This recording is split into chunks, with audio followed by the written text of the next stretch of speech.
राधे राधे मित्रों, आज की वीडियो में मैं आपको सत्यनारायण व्रत की कथा सुनाऊंगी। सत्यनारायण व्रत हर महीने की पूर्णिमा तिथि को किया जाता है। स्कंद पुराण के अनुसार भगवान श्री हरि ने इस कथा की महिमा को देवऋषि नारद को स्वयं अपने मुख से बताया था कि जो भी व्यक्ति इस कथा को सुनेगा और व्रत करेगा उसके जीवन के दुखों को श्री हरि विष्णु खुद ही हर लेंगे।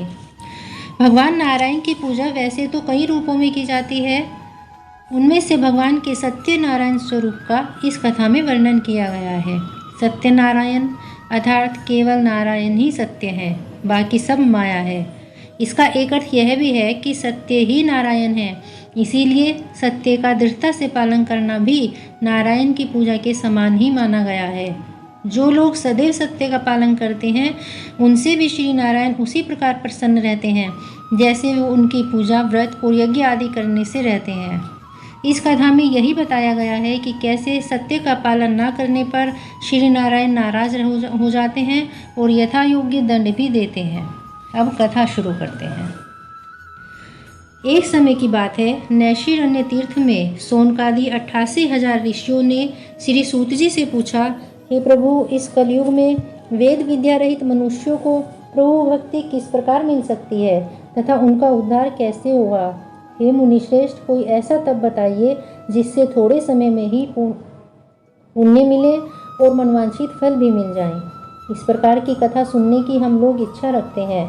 सभी शास्त्रों के ज्ञाता सूत जी बोले, हे वैष्णवों में पूज्य, आप सभी ने प्राणियों के हित की बात पूछी है, इसलिए मैं एक ऐसे श्रेष्ठ व्रत के बारे में आप लोगों को जरूर बताऊंगा जिसके बारे में नारद जी ने लक्ष्मी नारायण जी से पूछा था और लक्ष्मीपति श्री हरि ने नारद जी से कहा था। अब आप भी इसे सुनिए। एक समय की बात है, नारद जी दूसरों के हित की इच्छा के लिए अनेकों लोकों में घूमते हुए मृत्युलोक में जा पहुँचे। यहाँ उन्होंने अनेक योनियों में जन्मे सभी मनुष्यों को अपने कर्मों के अनुसार पीड़ा झेलते हुए देखा।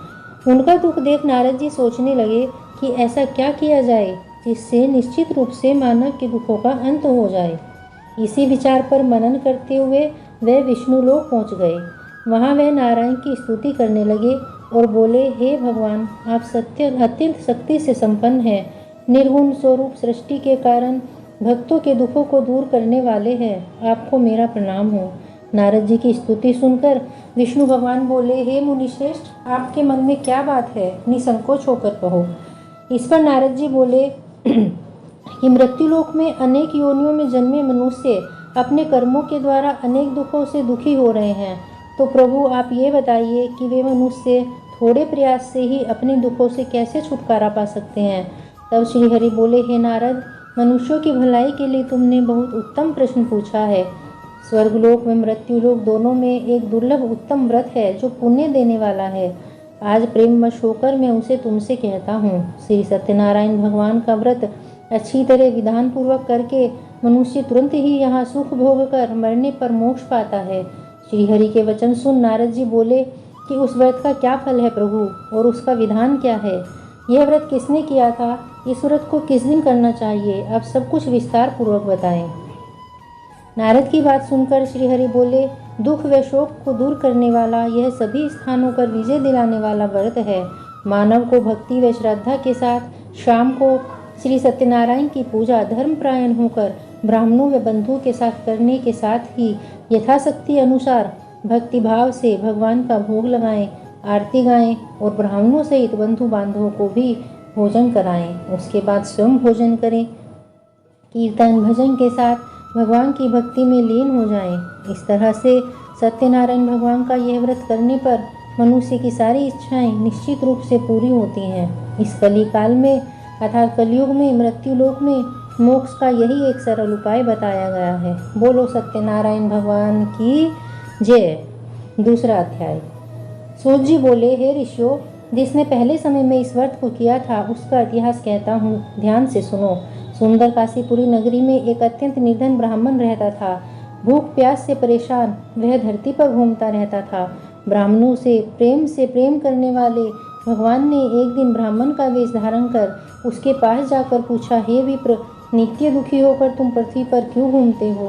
दीन ब्राह्मण बोला, मैं निर्धन ब्राह्मण हूँ, भिक्षा के लिए धरती पर घूमता हूँ। यदि आप इसका कोई उपाय जानते हो तो मुझे बताइए।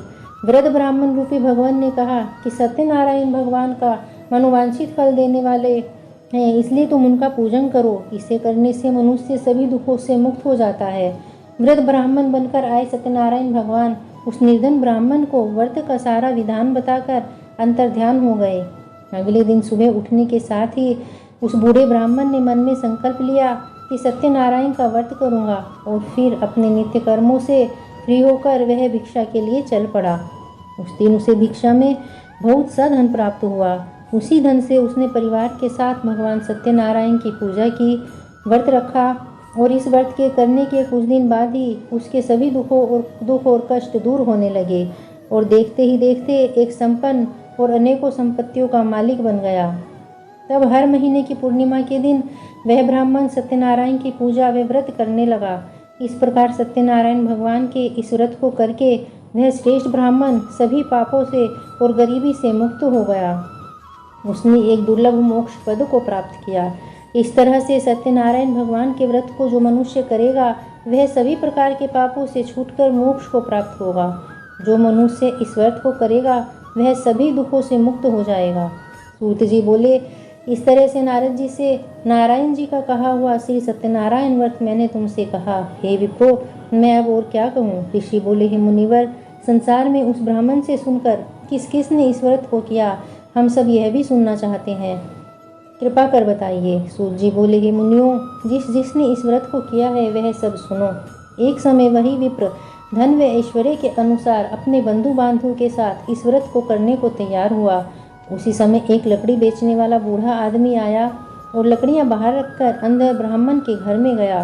प्यास से दुखी वह लकड़हारा उनको व्रत करते देख ब्राह्मण को नमस्कार कर पूछने लगा कि आप यह क्या कर रहे हैं तथा इसके करने से आपको क्या फल मिलेगा, कृपा करके मुझे भी बताइए। ब्राह्मण ने कहा कि सभी मनोकामनाओं को पूर्ण करने वाला यह सत्यनारायण भगवान का व्रत है। इनकी कृपा से ही मेरे घर में धन धान्य आदि की वृद्धि हुई है। ब्राह्मण से सत्यनारायण व्रत के बारे में जानकर लक्कड़हारा बहुत प्रसन्न हुआ। चरणामृत लेकर वे प्रसाद खाने के बाद वह अपने घर गया। लक्कड़हारे ने अपने मन में संकल्प किया कि आज लकड़ी बेचने से जो धन मिलेगा उसी से श्री सत्यनारायण भगवान का उत्तम व्रत करूँगा। मन में इस विचार को लेकर बूढ़ा आदमी सिर पर लकड़ियाँ रखकर उस नगर में बेचने गया जहाँ उसे अपनी लकड़ियों का दाम पहले से 4 गुना अधिक मिला। बूढ़ा प्रसन्नता के साथ पैसे लेकर सत्यनारायण भगवान की मूर्ति और व्रत की अन्य सामग्रियां लेकर अपने घर गया। वहां उसने अपने परिवारजनों को बुलाकर विधि विधान से सत्यनारायण भगवान का पूजन और व्रत किया। इस व्रत के प्रभाव से वह बूढ़ा लकड़हारा धन और पुत्र आदि से युक्त होकर संसार के समस्त सुख भोग कर अंतकाल में बैकुंठ धाम चला गया। बोलो सत्यनारायण भगवान की जय। 3रा अध्याय। सूत जी बोले, हे श्रेष्ठ मुनियों, अब आगे की कथा कहता हूँ। पहले समय में उल्कामुख नाम का एक बुद्धिमान राजा था। वह सत्यवक्ता और जितेंद्रिय था। प्रतिदिन देव स्थानों पर जाता और निर्धनों को धन देकर उनके कष्ट दूर करता था। उसकी पत्नी कमल के समान मुख वाली तथा सती साध्वी थी। भद्रशिला नदी के तट पर उन दोनों ने श्री सत्यनारायण भगवान का व्रत किया। उसी समय साधु नाम का एक वैश्य आया। उसके पास व्यापार करने के लिए बहुत सा धन था। राजा को व्रत करते देखकर वे विनय के साथ पूछने लगा, हे राजन, भक्ति भाव से पूर्ण होकर आप यह क्या कर रहे हैं? मैं सुनने की इच्छा रखता हूँ, आप कृपा करके मुझे बताइए। राजा बोला, मैं अपने बंधु बांधवों के साथ और पुत्र आदि के प्राप्ति के लिए श्री सत्यनारायण भगवान का व्रत व पूजन कर रहा हूँ। राजा के वचन सुन साधु आदर से बोला, हे राजन, मुझे इस व्रत का सारा विधान कहिए, मैं भी इस व्रत को करूँगा। मेरी भी संतान नहीं है और इस व्रत को करने से निश्चित रूप से मुझे संतान की प्राप्ति होगी। राजा से व्रत का सारा विधान सुनकर व्यापार से निवृत्त हो वह अपने घर गया। साधु ने अपनी पत्नी को संतान देने वाले इस व्रत का वर्णन कह सुनाया और कहा कि जब मेरी संतान होगी तब मैं इस व्रत को करूँगा। साधु ने इस तरह के वचन अपनी पत्नी लीलावती से कहे। एक दिन लीलावती पति के साथ आनंदित हो सांसारिक धर्म में प्रवृत्त होकर सत्यनारायण भगवान की कृपा से गर्भवती हो गई। 10वें महीने में उसके गर्भ से एक सुंदर कन्या ने जन्म लिया। माता पिता ने अपनी कन्या का नाम कलावती रखा। एक दिन कलावती की माँ लीलावती ने अपने पति को याद दिलाया कि आपने सत्यनारायण भगवान के जिस व्रत को करने का संकल्प किया था उसे करने का समय आ गया है। आप इस व्रत को करिए। साधु बोला, हे प्रिय, इस व्रत को मैं उसके विवाह पर ही करूंगा। इस प्रकार अपनी पत्नी को आश्वासन देकर वह नगर को चला गया। साधु ने एक बार नगर में अपनी कन्या को उसकी सखियों के साथ देखा तो उसे लगा कि उसकी कन्या अब विवाह योग्य हो गई है और उसे कन्या के योग्य वर ढूंढना शुरू कर देना चाहिए। एक दिन साधु की बात को ध्यान में रखते हुए एक नगर में पहुंचा और वहां देखभाल कर लड़की के सुयोग्य वनिक पुत्र को ले आया। सुयोग्य लड़के को देख साधु ने बंधु बांधवों को बुलाकर अपनी पुत्री का विवाह उसके साथ कर दिया। लेकिन दुर्भाग्य की बात यह कि साधु ने अभी भी श्री सत्यनारायण भगवान का व्रत नहीं किया। इस पर श्री भगवान क्रोधित हो गए और उसे श्राप दे दिया। अपने कार्य में कुशल साधु कन्या जमाई को लेकर समुद्र के पास स्थित होकर रत्नासारपुर नगर में गया। वहां जाकर दामाद ससुर दोनों मिलकर चंद्रकेतु राजा के नगर में व्यापार करने लगे। एक दिन भगवान सत्यनारायण की माया से एक चोर राजा का धन चुराकर भाग रहा था। उसने राजा के सिपाहियों को अपना पीछा करते देख चुराया हुआ धन वहां रख दिया जहां साधु अपने जमाई के साथ ठहरा हुआ था। राजा के सिपाहियों ने साधु वैश्य के पास राजा का धन देखा तो वह ससुर जमाई दोनों को बांधकर प्रसन्नता से राजा के पास ले गए और कहा कि हम उन दोनों चोरों को पकड़ लाए हैं, आप आगे की कार्यवाही की आज्ञा दें। राजा की आज्ञा से उन दोनों को कठिन कारावास में डाल दिया गया और उनका सारा धन भी उनसे छीन लिया गया। श्री सत्यनारायण भगवान के श्राप से साधु की पत्नी भी बहुत दुखी हुई। घर में जो धन रखा था उसे चोर चुरा ले गए। शारीरिक तथा मानसिक पीड़ा व भूख प्यास से अति दुखी हो अन्न की चिंता में कलावती एक ब्राह्मण के घर गई। वहां उसने श्री सत्यनारायण भगवान का व्रत होते देखा, फिर कथा भी सुनी।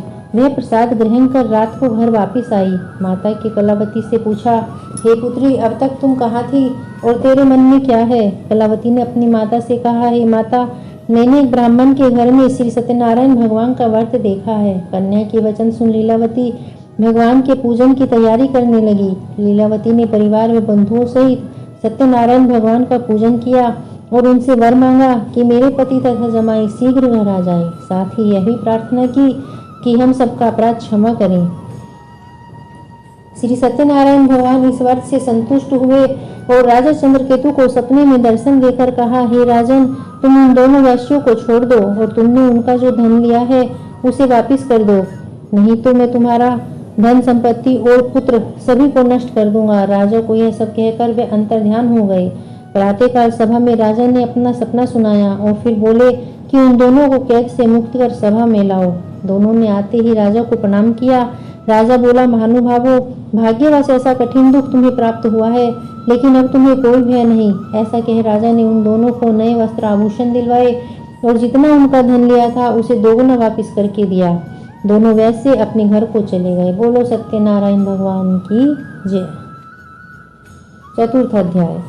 सूत जी बोले, वैश्य ने मंगलाचार कर अपनी यात्रा आरंभ की और अपने नगर की ओर चल दिया। उनके थोड़ी दूर जाने पर एक दंडी वेशधारी श्री सत्यनारायण ने उनसे पूछा, हे साधु, तेरी नाव में क्या है? अभिमानी वनिक हंसता हुआ बोला, हे दंडी, आप क्यों पूछते हो? क्या आपकी धन लेने की इच्छा है?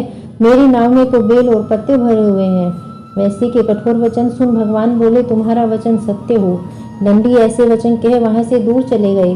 कुछ दूर जाकर समुद्र के किनारे बैठ गए। दंडी के जाने के बाद साधु वैश्य ने नित्य क्रिया के पश्चात नाव को ऊंची उठी देखकर अचंभा माना और नाव में बेल पत्ते आदि देखकर मूर्छित हो जमीन पर गिर पड़ा। वापिस होश में आने पर अत्यंत शोक में डूब गया। तब उसका दामाद बोला, आप शोक न मनाएं, यह तो उस दंडी का श्राप है, इसलिए हमें उनकी शरण में जाना चाहिए, तभी हमारी मनोकामना पूरी होगी। दामाद की बात सुनकर वह दंडी के पास पहुंचा और अत्यंत भक्तिभाव नमस्कार करके बोला, मैंने आपसे जो असत्य वचन कहे थे उनके लिए मुझे क्षमा कर दें। ऐसा कहकर रोने लगा। तब दंडी भगवान बोले, हे वनिक पुत्र, मेरी आज्ञा से तुम्हें बार बार दुख प्राप्त हुआ है, तो मेरी पूजा से विमुख हुआ। साधु बोला, हे भगवान, आपकी माया से ब्रह्मा आदि देवता भी आपके रूप को नहीं जानते, तब मैं अज्ञानी कैसे जान सकता हूँ? आप प्रसन्न होइए, अब मैं सामर्थ्य के अनुसार आपकी पूजा करूँगा। मेरी रक्षा करें और पहले के समान नौका में धन भर दो। साधु वैश्य के भक्तिपूर्वक वचन सुनकर भगवान प्रसन्न हो गए और उनकी इच्छा अनुसार वरदान देकर अंतर ध्यान हो गए। ससुर जमाई दोनों जब नाव पर आए तो नाव धन से भरी हुई मिली। फिर वही अपने अन्य साथियों के साथ श्री सत्यनारायण भगवान का पूजन कर अपने नगर को चल दिए।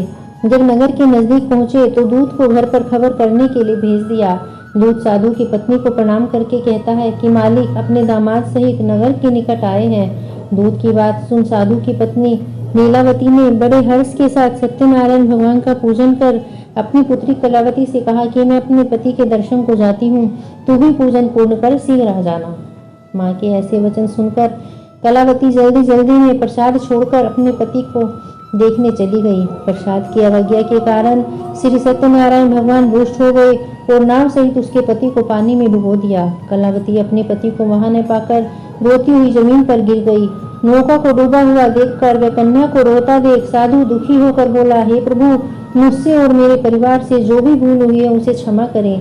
साधु के दीन वचन सुनकर श्री सत्यनारायण भगवान प्रसन्न हो गए और आकाशवाणी हुई, हे साधु, तेरी कन्या मेरा प्रसाद छोड़कर आई है, इसलिए उसका पति अदृश्य हो गया है। यदि वह घर जाकर प्रसाद खाकर लौटती है तो इसे इसका पति अवश्य मिलेगा।